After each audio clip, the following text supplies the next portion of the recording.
अगर समय से भोजराज कंस को कर नहीं दिया गया, टैक्स नहीं दिया गया तो नाराज हो जाएगा। और बड़ा ही अच्छा समय है, कर कंस को कर भी दे दूंगा और बधाई भी दे दूंगा। भाई हमारे राज्य के राजा हैं। अपने बाल बाल सखाओं को बुलाए नंद बाबा, अपने गांव वालों को बुलाए और उन सब से कहने लगे कि भैया देखो, मैं मथुरा जा रहा हूं कंस को कर देने के लिए, और मेरे अनुपस्थिति में गोकुल की जिम्मेदारी तुम लोगों के हाथ में है। यहाँ पर भीड़ बढ़ती ही जा रही, बड़ी दूर दूर से लोग आ रहे हैं, कोई अव्यवस्था न होने पावे, इसका विशेष ध्यान देना। ये सबकी जिम्मेदारी है, ये किसी एक का काम नहीं है, ये परमात्मा का काम है। सबको सहयोग करना पड़ेगा। आप सभी लोग सहयोग करिए, देखिए कहीं कोई विघ्न उत्पात न होने पावे, इसका विशेष ध्यान दीजिए। गोकुलवासी कहने लगे नंद बाबा आप निश्चिंत होके जाइए, हम सब देख लेंगे। गोपान गोकुल रक्षायाम निरूप्य मथुरां गतः नन्दः कंसस्य वार्षिक्यं करं दातुं कुरुद्वः। गोपान गोकुल रक्षायाम निरूप्य मथुराम गतः। मैं मथुरा जा रहा हूँ, लेकिन जिम्मेदारी आप लोगों की है। आप लोग सारी व्यवस्था बना के रखना, कोई विघ्न उत्पात न होने पावे। नंदः कंसस्य वार्षिक्यम, कंस को वार्षिक कर देने के लिए मैं जा रहा हूँ। गोकुलवासी कहने लगे बाबा आप बिल्कुल निश्चिंत रहिए, जाइए, खूब प्रेम से जाइए, और हम लोग यहाँ सारी व्यवस्था बनाए रखेंगे। चाहे जो आए उनका हम स्वागत करेंगे, सत्कार करेंगे, आप निश्चिंत रहिए। नंद बाबा बैलगाड़ी पर दूध दही माखन सब लाद करके मथुरा कंस को कर देने के लिए प्रस्थान किए।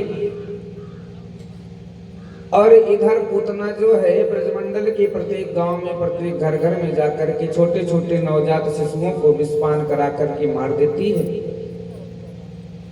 मारते ही धीरे धीरे आगे बढ़ रही है। और इधर नंद बाबा मथुरा पहुंचे,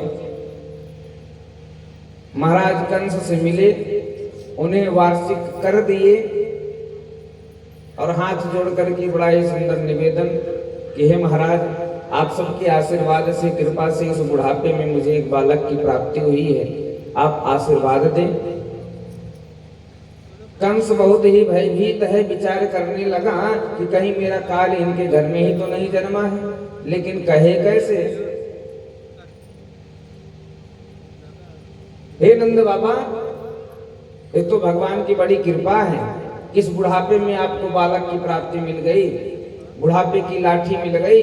मेरा आशीर्वाद है कि ईश्वर मेरी भी उम्र आपके बालक को प्रदान करे।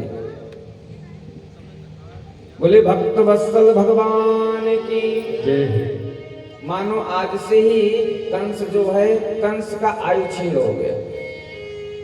जो बच्ची खुची उम्र थी भगवान की तरफ चली गई, अब एक एक दिन इसका कम होने लगा। नंद बाबा विचार करने लगे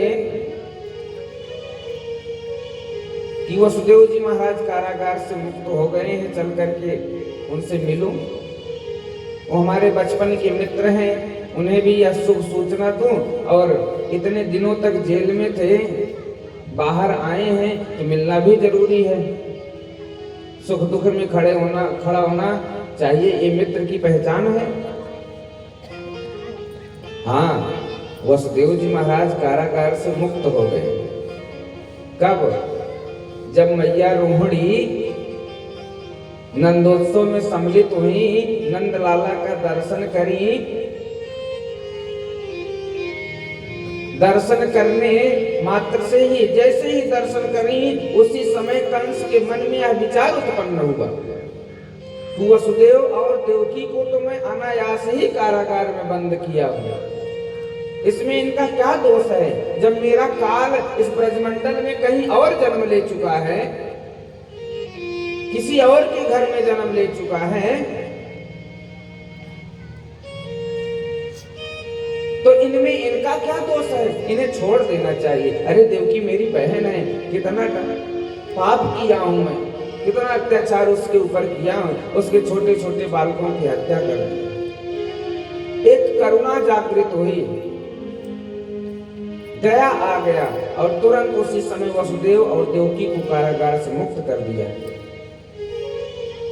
ये तो बाद में फिर से कारागार में वसुदेव देवकी को डाला। कब? जब भगवान वृंदावन से मथुरा आने लगे थे। वो कथा अगले दिन आएगी। नंद बाबा विचार करने लगे कि वसुदेव जी जेल से बाहर आए हैं, क्यों ना इसी समय उनसे भी मिलता चलूं। वसुदेव जी के पास आए, अपने हृदय से लगाए, दोनों में बड़ा ही प्रेम था, वो छलकने लगा। नंद बाबा कहने लगे, मित्र वसुदेव, अहो ते देवकी पुत्रा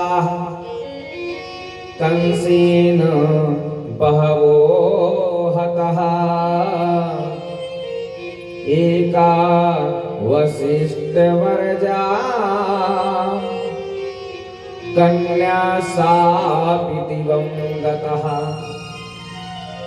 अहो ते देवकी पुत्राः। हे मित्र वसुदेव, जैसा कि हम लोगों को जानकारी मिली है, सूचना मिली है कि आप दोनों जब जेल में थे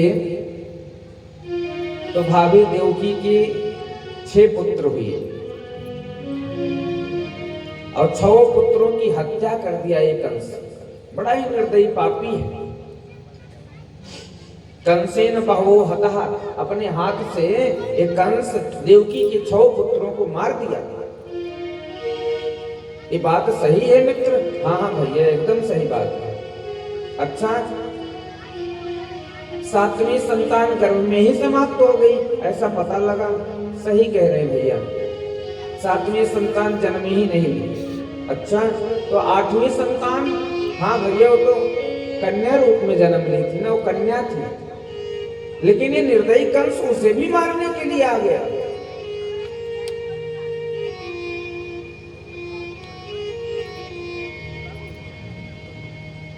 लेकिन ये तो भगवान की बड़ी कृपा कि मारने के लिए कंस जैसे ही उस कन्या को अपने हाथ से उठाया, तो कन्या आकाश मंडल में उड़ गई। कन्या साप दिवं गतः, और वो कन्या कंस को श्राप दे करके गई, मूर्ख कंस, तुम्हारा काल कहीं और जन्म लिया है, एक दिन आकर के तुम्हें मारेगा जरूर।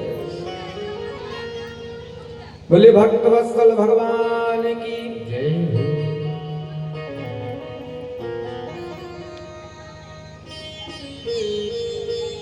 कन्या साप दिवं गतः, आपस में वार्ता हो रही है।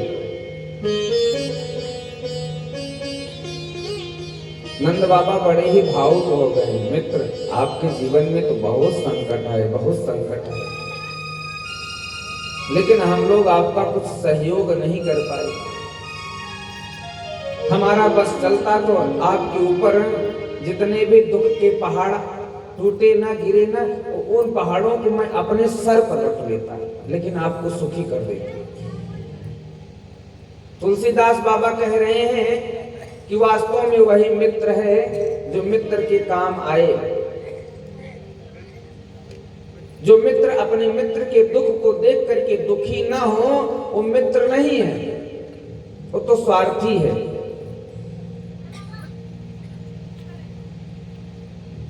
जेन मित्र दुख होय दुखारी, तिनहि बिलोकत पातक भारी। तिनहि बिलोकत पातक भारी। ऐसे मित्र को देखने